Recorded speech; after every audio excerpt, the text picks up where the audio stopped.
Tonight, you're going to do something that should terrify you. You're going to lose consciousness for 8 hours, become completely paralyzed, and allow your brain to delete parts of itself. And you're going to do it willingly, in the dark, alone, inside a body that cannot defend itself. You call it sleep. Your brain calls it the most important thing it does all day. Here's what nobody tells you about why you actually sleep. The answer you were given, that your body gets tired and needs to recharge, is technically true the same way saying a car needs fuel is technically true. Correct. Almost completely useless. Because if sleep were only about rest and energy, evolution should have found a safer solution 400 million years ago. A creature that spends 8 hours unconscious every night is a creature that can be eaten, frozen, drowned, or fall from something tall for 8 hours every night. That is an enormous biological gamble, and your body has been making it every single night of your life. Something much stranger must be worth that risk. In 1953, two researchers at the University of Chicago, Nathaniel Kleitman and Eugene Aserinsky, were watching sleeping infants when they noticed something that made no sense. The babies were deeply asleep, but their eyes were moving, darting rapidly beneath their eyelids. And when the researchers checked the brain scans, the infants' brains weren't quiet. They were lighting up, active, burning energy, looking almost identical to a brain that was wide awake. This was the first documented evidence of REM sleep, and it immediately broke the simple story of what sleep was supposed to be.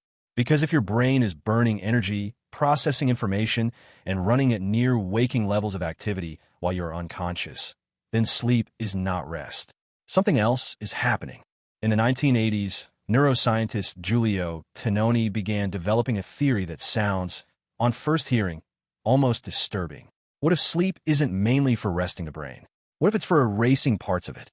Every moment you are awake, your brain is strengthening connections between neurons. Every conversation, every face, every notification, every anxious thought. Tiny pathways get reinforced again and again all day long. But if that process never stopped, your brain would eventually become so overloaded with signal that it couldn't function. Like a hard drive so full of files it can no longer find the ones that matter. Tononi's synaptic homeostasis hypothesis says this.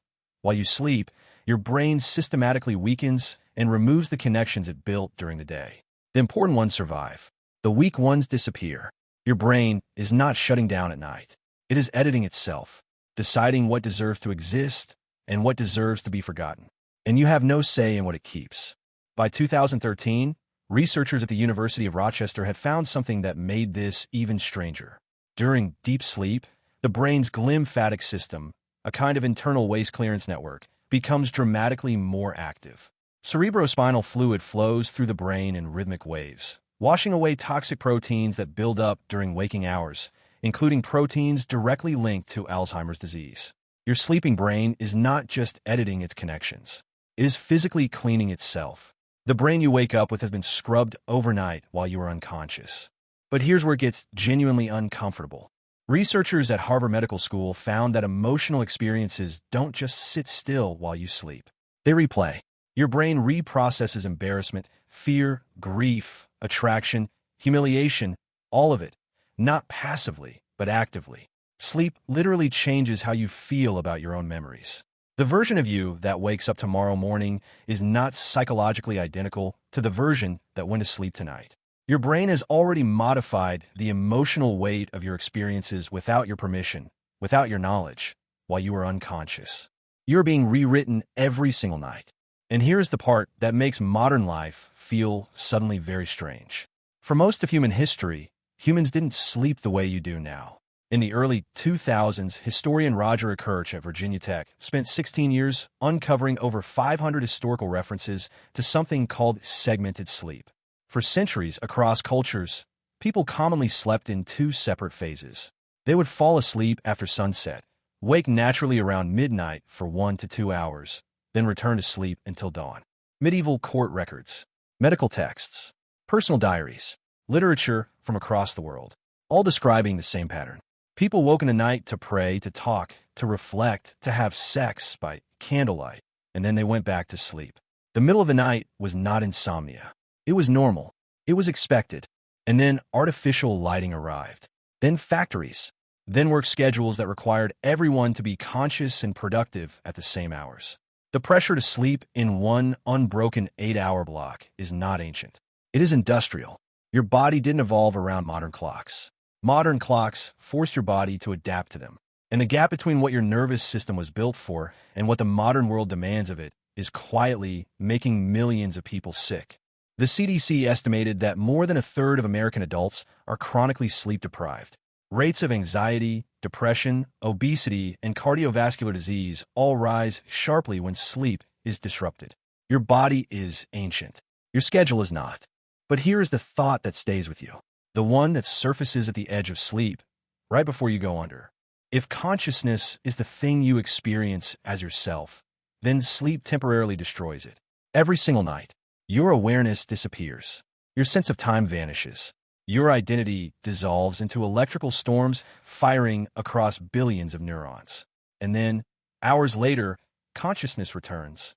And you simply assume the person who woke up is the same person who went to sleep. But how would you ever prove that? The version of you that fell asleep last night is already gone. Its emotions have shifted. Its neural connections have been trimmed. Its memories have been edited by a process it had no control over and no awareness of. Your brain survived the night, but the exact mind you had before you closed your eyes didn't. Something slightly different woke up in its place. And maybe that's the real answer to why you sleep. Not because the brain shuts down, but because the brain is constantly rebuilding itself, quietly deciding what stays and what disappears, making you slightly different every morning than you were the night before, without asking, without warning, without your consent. Tonight, when you close your eyes and lose consciousness for 8 hours, your brain will delete parts of itself, clean itself, rewrite your emotions, and return you to the world as a version of yourself it decided you should be. You have never once had a say in that, and you're going to let it happen again tonight.